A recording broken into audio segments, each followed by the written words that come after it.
अस्सलाम वालेकुम जी। आज का लेक्चर हमारे पास है general properties of central force.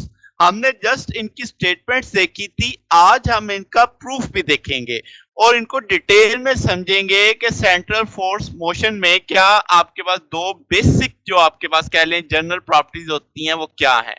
तो शुरू करते हैं जी। मेन हेडिंग आज की हमारी होगी proof of general properties of central force motion. Central force हमने क्या पढ़ी थी, दोबारा एक दफा देख लेते हैं। आपने कहा था कि सेंट्रल फोर्स एक ऐसी फोर्स होती है जिसकी लाइन ऑफ एक्शन पास करती है सेंटर से या किसी एक सिंगल पॉइंट से, और वो सेंटर रेस्ट पे भी हो सकता है, वो मोशन में भी हो सकता है, कांस्टेंट वेलोसिटी पे भी हो सकता है। और आप सेंट्रल फोर्स का मैग्नीट्यूड हमेशा उस पॉइंट यानी उस नुक्ते या सेंटर से देखेंगे, ठीक है। यानी आपके पास आपका जो मैग्नीट्यूड है वो डिस्टेंस पे डिपेंड करता है जो सेंटर से नापा जाता है। तो ये हमारी बेसिक डेफिनेशन थी। अब हमारी पहली जनरल प्रॉपर्टी क्या है कि आपके पास total angular momentum of system क्या होता है, कंजर्व्ड होता है। तो अब हमने इसे सेंट्रल फोर्स के लिहाज से देखना है। लेट्स से सेंट्रल फोर्स को मैंने लिखा एफ के तौर पे, आपने लिखा एफ आर, ये सिर्फ मैग्नीट्यूड को रिप्रेजेंट कर रहा है, ठीक है। एक फोर्स जो डिपेंड करती है किसके ऊपर, डिस्टेंस पे डिपेंड करती है, ठीक हो गया।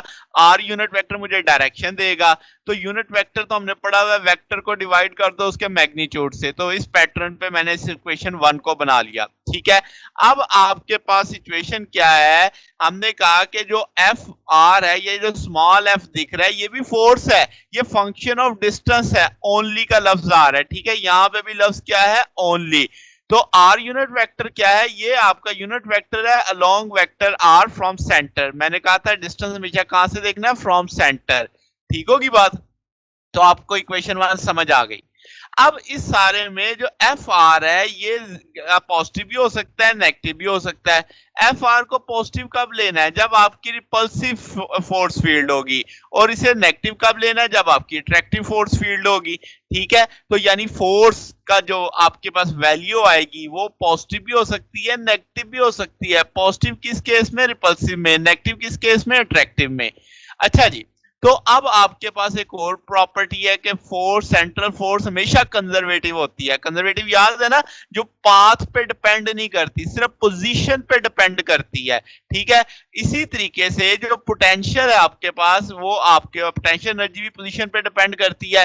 तो आपने एक फार्मूला पढ़ा हुआ है कि एफ आर यानी फोर्स जो है नेगेटिव ग्रेडियंट ऑफ पोटेंशियल का फार्मूला आप इसे बोलते हैं, negative partial v over partial r. तो अब अगर आप इसे फोर्स की जुबान में यानी वेक्टर फॉर्म में लिखोगे तो इसके साथ आर यूनिट वेक्टर मल्टीपल करोगे, लेफ्ट और राइट दोनों, तो ये अब आप कैसे लिख सकते हो कि फोर्स बराबर है minus partial v over partial r into r unit vector. और आर यूनिट वेक्टर आप सारे जानते हैं, vector r divided by r के तौर पे लिखा जा सकता है। ये इक्वेशन 2 बन गई। अब आपके पास फोर्स की दो एक तरह से इक्वेशन आ गई, इक्वेशन 1 और इक्वेशन 2। अब इसमें एक प्रॉब्लम है। प्रॉब्लम क्या कह ले, एक सिमेट्री है जिसे हम स्फेरिकल सिमेट्री कहेंगे।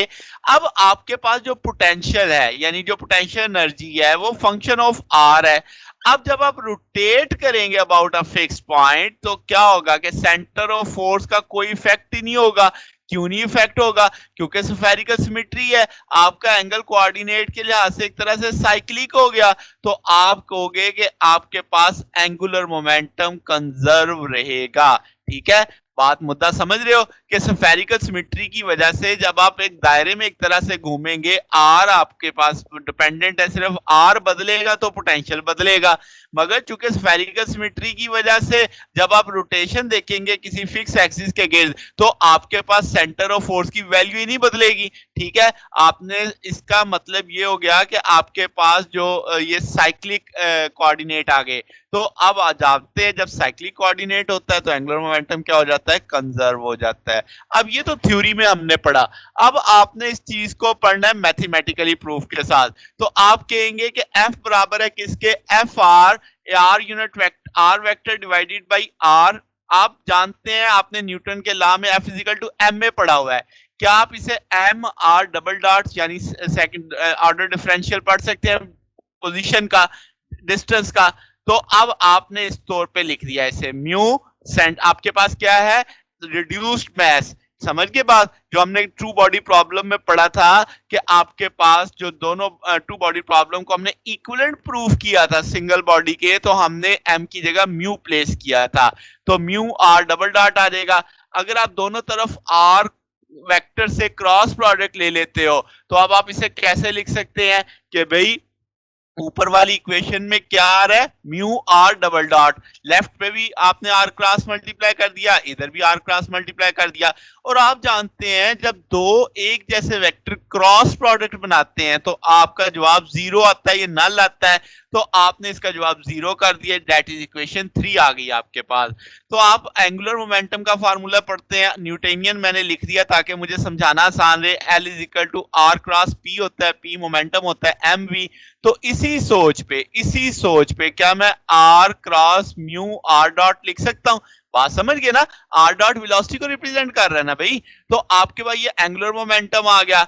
अब अगर आप एंगुलर मोमेंटम को डिफरेंशिएट करते हो टी के लिहाज से, तो चूंकि अब म्यू कांस्टेंट है तो आप उसे बाहर निकाल लो, तो आपके पास दो एक तरह से यहाँ पे आगे आर और आर डॉट, तो मल्टीपल है तो प्रोडक्ट रूल लगेगा, पहले आर का आप क्या लोगे डिफरेंशियल, तो आर डॉट आ जाएगा, इधर R dot cross R dot हो जाएगा, फिर आप फर्स्ट फंक्शन वैसे इसका रखोगे आर डबल डॉट हो जाएगा इंटू आर आ जाएगा। तो आप जानते हैं आर डॉट आर क्या हो जाएगा आपके पास जनाबे वाला जीरो, क्योंकि आइडेंटिकल है। तो इसका जिसे मैंने रेड में हाईलाइट किया ये तो खत्म हो जाएगा, तो म्यू अंदर जरब खा जाएगा, तो आपने इस तौर पे इक्वेशन 4 लिख दी। अब आप जानते हैं कि भाई आपने पढ़ा था कि mu r cross r zero के इक्विवेलेंट आता है, तो जनाब क्या आप लिख सकते हैं कि अगर इसका जवाब जीरो आ रहा है तो ये सारा dl over dt equal to zero आ जाना चाहिए, तो इसका मतलब l क्या होगा, कांस्टेंट होगा।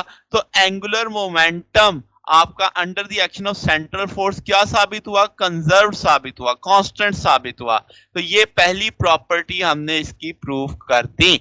अब आपके पास सेकंड प्रॉपर्टी क्या है कि आपकी जो मोशन है ना वो एक ही प्लेन में लाई करती है, और वो जो ऑर्बिटल प्लेन होती है वो परपेंडिकुलर होती है fix direction of total angular momentum के। तो इस चीज को हम साबित कर सकते हैं एल डॉट आर के। तो एल की वैल्यू तो आपने अभी पढ़ी कि r cross mu r dot है, डॉट आर आ जाएगा। और आप जानो कि ये अब एक तरह से स्केलर ट्रिपल प्रोडक्ट की एक तरह से मिसाल बन रही है, और आप जानते हैं स्केलर ट्रिपल प्रोडक्ट में डॉट और क्रॉस को आप इंटरचेंज कर सकते हैं। तो इसका मतलब अगर मैं आर डॉट इधर कर दूं, आर इधर कर दूं, तो आर क्रॉस आर तो इक्वल टू जीरो हो जाएगा, इसका मतलब इस सारे का जवाब जीरो आ जाएगा। बात समझ गए? और डॉट प्रोडक्ट जब जीरो आता है तो इसका मतलब कि आर आपका परपेंडिकुलर है एल के, इसका मतलब ये होगा कि आपका जो पार्टिकल मोशन कर रहा है सेंट्रल फोर्स के तहत वो आपके पास परपेंडिकुलर है, यानी प्लेन के उसके साथ, ठीक है। तो आप कह सकते हो कि इस तरीके से हम इंस्टेंटेनियस पोजीशन ऑफ पार्टिकल की प्लेन पोलर कोऑर्डिनेट में आर थीटा के साथ देख सकते हैं। मतलब तो और देसी जुबान में बात करें कि भाई आप पोलर कोऑर्डिनेट्स को यूज करेंगे आगे जब आप लैग्रांजियन में से इस्तेमाल करेंगे, क्योंकि हमने साबित किया है कि आपके पास ये जो आपके मोशन ऑफ पार्टिकल है सेंट्रल फोर्स के तहत ये प्लेन परपेंडिकुलर होता है किसके, एंगुलर मोमेंटम के। तो आपके पास एक तरह से आर और थीटा की वेरिएशन के तहत भी हम इसे पढ़ सकते हैं। तो जनाब ये हमारा आज का टॉपिक था। अगर आपको इसमें कोई बात पूछनी हो, कोई डाउट हो तो नीचे कमेंट्स में पूछ सकते हैं। वीडियो अच्छी लगी हो तो वीडियो को लाइक कीजिएगा, दोस्तों के साथ शेयर कीजिएगा, चैनल को भी सब्सक्राइब कर दीजिएगा। अब तक के लिए इतना ही, बाकी इंशाल्लाह फिर नेक्स्ट देखेंगे। ओके, अल्लाह हाफिज।